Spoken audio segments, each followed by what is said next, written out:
예, 언론인 여러분, 국민 여러분 반갑습니다. 5월 23일 21대 대통령 선거 정정당당 김문수 캠프 아침 브리핑을 시작하도록 하겠습니다.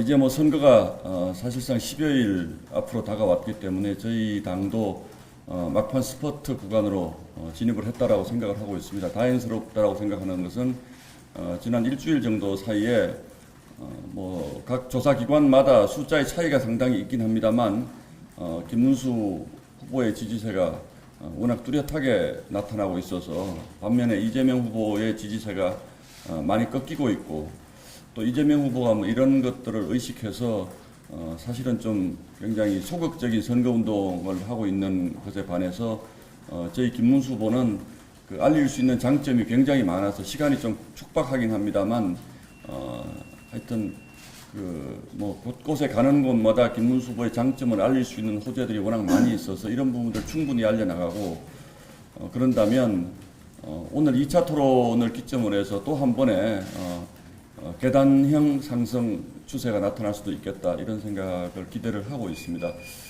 뭐 단일화에 대해서도 관심들이 많습니다만 저희는 뭐 단일화는 끝까지 노력을 해야 될 주제라고 생각을 하고 다행스러운 것은 김문수 후보와 이준석 후보의 그 지지율 추이가 서로가 서로를 상쇄하는 소위 트레이드오프 관계가 아니고 같이 올라가고 이재명 후보가 떨어지는 상황이기 때문에 충분히 시너지를 기대할 수 있는 것이라고 생각을 하고 어쨌든 마지막 순간까지 단일화는 노력을 해야 될 것이다. 그리고 또 뭐 만약에 그렇지 않더라도 막판으로 가면 양쪽 그러니까 그 가장 표를 많이 가진 양 후보 쪽에 결집 현상이 나타날 것으로 보고 있기 때문에 어떤 경우를 생각하더라도 저희는 이제는 김문수 후보가 막판 스포트를 잘하면 해볼 수 있는 구간으로 진입을 했다.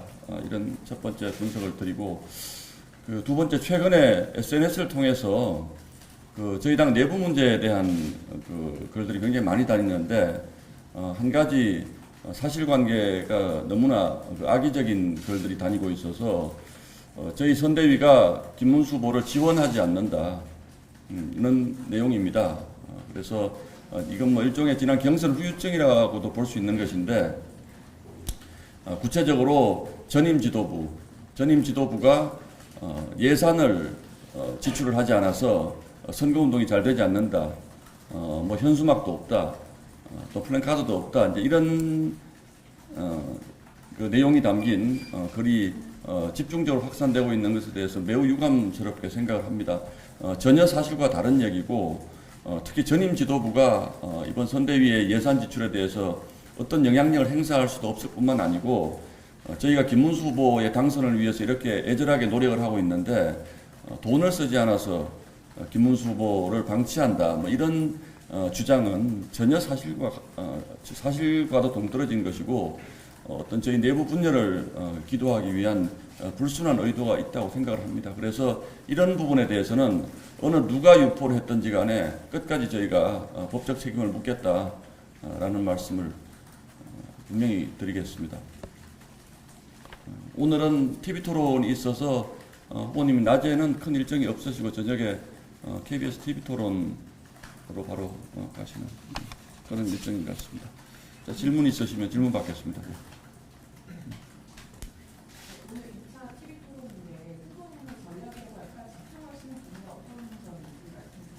글쎄 뭐 그 부분은 대회에 비해서 보시는 게 좋을 것 같습니다. 저희 후보님은 뭐 어떤 주제로 토론을 하시든 간에 뭐 충분히 강점이 있으시고 또 뭐 제가 여러 차례 강조를 드립니다만 그 후보님의 개인적인 경륜이라는 것이 뭐 충분히 TV 토론에서 강점을 드러낼 수 있을 거라고 생각합니다. 주제가 다르니까요. 예, 주제가 다르니까 뭐 오늘 뭐 어떤 주제에 대해서 질문들이 나올지 제가 미리 뭐 말씀드리긴 어렵고 이제 뭐 사회 분야니까 우리 후보님이 가지고 계신 뭐 다양한 경력 그리고 약자를 위해서 살아온 후보님의 강점 이런 부분들을 충실히 부각을 한다. 그리고 우리 사회의 어떤 뭐 통합이라든지 이런 부분들을 위해서 우리 후보님이 노력한 부분들은 이재명 후보와 비교할 수 없을 것이다. 이재명 후보가 끊임없이 개인의 문제를 가지고 우리 사회를 갈라놓는 정치를 해왔다면 우리 김문수 후보는 정반대의 길을 살았다. 저희는 그렇게 자부하고 있습니다. 또 질문 아까 손 드신 분. 예. MBN 예. 질문인데요. 단일화 관련해가지고 후보님이 뭐 이준석 후보를 찾아간다거나 좀 적극적인 방법을 생각하고 계시는 것도 있는지. 글쎄요, 저희가 뭐 어떤 방법으로 어쨌든 뭐 단일화를 할지 이런 부분에 대해서는 아직은 좀 말씀드리기가 이런 단계 같고, 시간이 지나면 지날수록 어쨌든 그 단일화를 해야 된다는 국민적 여론도 굉장히 커질 거라고 저희는 생각을 하고 있기 때문에 뭐 그런 부분에 맞춰서 뭐 적절한 방법을 생각해 보겠습니다. 예. 질문을 너무 집중하시는 것 같습니다. 이재명 후보가 기본사회 공약 발표했는데 이 부분에 대해서 국민의힘에서 어떻게 바라보십니까? 저희 당은 기본적으로 이제 아마 이런 말씀을 드리면 우리 당의 강령에도 기본사회가 포함되어 있지 않느냐 이런 질문이 또 나올 것 같아서 미리 말씀을 드리는데, 기본적으로 저희 당은 포퓰리즘에 대해서 매우 반대하는 입장입니다. 그 기본사회라는 그 생각 자체가 우리 국민들의 삶을 복지를 보장하자 이런 차원에서는 저희가 동의를 합니다만, 돈을 뿌려서 국민들의 그 삶을 보장해 줄 수 있다는 것은 흑우라고 저희는 생각을 하고 있습니다. 그래서 이재명 후보도 아마 그런 부분들에 대한 비판 때문에 그동안 기본사회에서 뒤로 좀 한 발 빠져 있다가 지금 다시 기본사회 얘기를 이렇게 들고 나오는 것은 굉장히 뭐라 그럴까요? 좀 맞지가 않는 거죠. 그동안 기본사회 자기 본인이 중도 보수를 주장하면서 성장이라든지 기업의 발전 이런 부분을 그동안 계속 얘기를 해오다가 선거 막판에 가서 기본사회를 얘기하는 것은 일종의 지지층을 마지막에 다지겠다는 이런 의도로는 보입니다만, 책임 있는 정치인이, 그것도 대선 후보가 본인의 가장 뼈대가 되는 철학이잖아요. 기본사회라는 것은 이재명 후보가 성남시장 때부터 줄기차게 주장해온 뼈대가 되는 정책을 이랬다 저랬다 하는 것은 국민들에게 신뢰를 얻기 어렵다라고 저희는 생각을 하고 있습니다. 이준석 후보랑 김문수 후보가 동반 상승하는 지지율 구간이긴 한데, 네. 양자 대결 가상으로 했을 때는 그 두 합친 것보다 좀 적은 수치가 나오거든요. 그 부분에 대한 좀 우려나. 그건 지금 상태에서 여론조사를 하면 너무나 당연한 것이고요. 이를테면 지금 다 지지하는 후보가 따로 있는데 갑자기 이 사람을 쑥 빼면 그 사람들이 갑자기 저희 김문수 후보를 지지할 수는 없거든요. 또 김문수 후보를 지지하시던 분들이 있는데 이분을 쑥 빼면 이분들이 갑자기 이준석 후보를 지지할 수 없는 것처럼 숫자는 그렇게 나오지만, 단일화가 된다면 그 시너지라는 것은 지금 여론조사에서 나타나는 것보다는 훨씬 큰 시너지가 나올 것이다.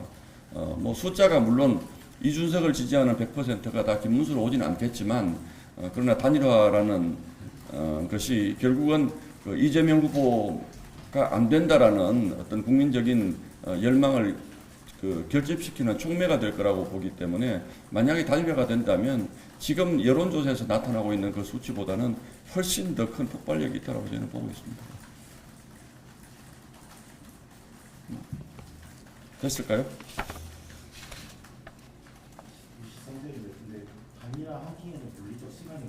아닙니다. 저희는 사전투표 전까지는 열려 있다고 보고 있습니다.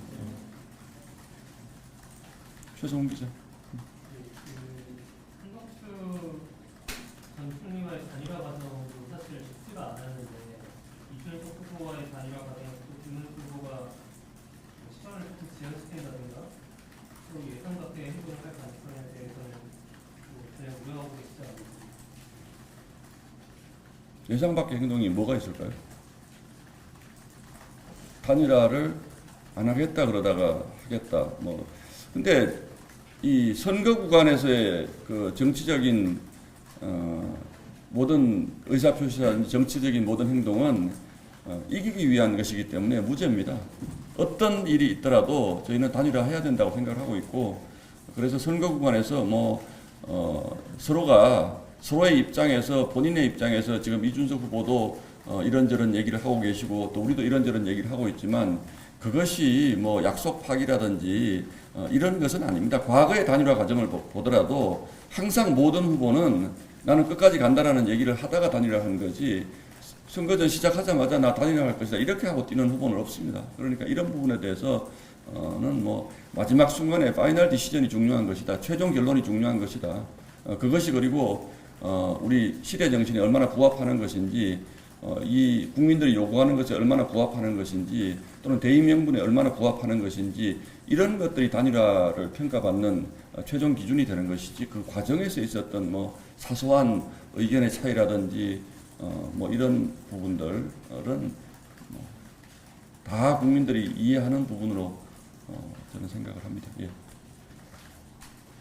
과거 대비대선이랑 비교하거나 보면 공개가 좀 늦어진다는 비판이 있는 거예요. 좀 발단 속성 대학교도 지금 민주당도 아직 안 나왔죠.